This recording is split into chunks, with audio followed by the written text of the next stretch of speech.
Saan? Yun nga lang namamatay.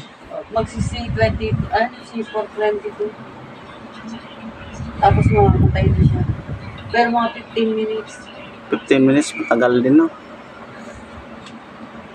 Good morning. Ito yung pasyente natin na nakarating lang natin sa nag-sipurtuto daw after 15 minutes.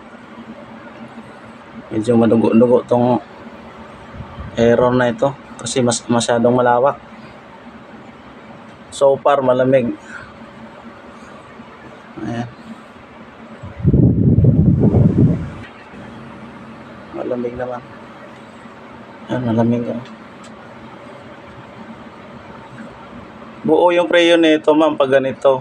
Yun nga lang, yung problema yung sa control kasi namamatay. Opo. Buo yung preyo niyan, no? Malamig. Malamig po siya.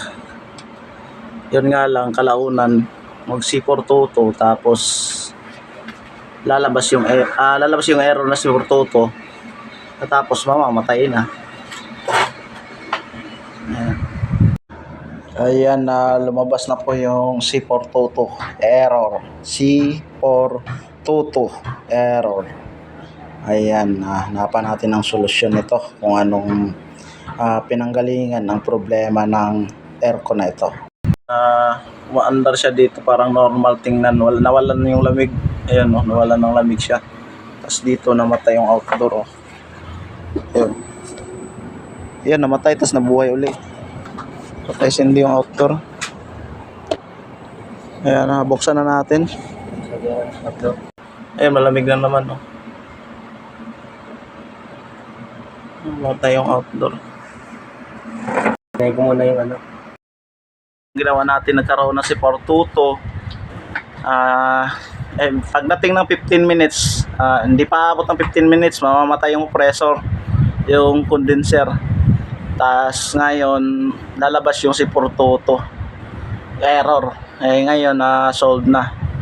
Ayan, lagpas 15 minutes na natin in-observe. So, another 15 minutes kami for observation. Ngayon, kung hindi lalabas yung C422. Okay? Ayan, hindi naman po major yung naging problema niya.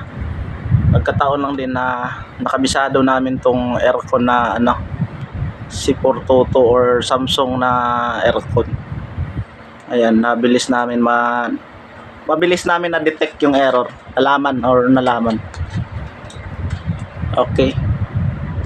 Ayan. Okay na yung C422 error na Samsung.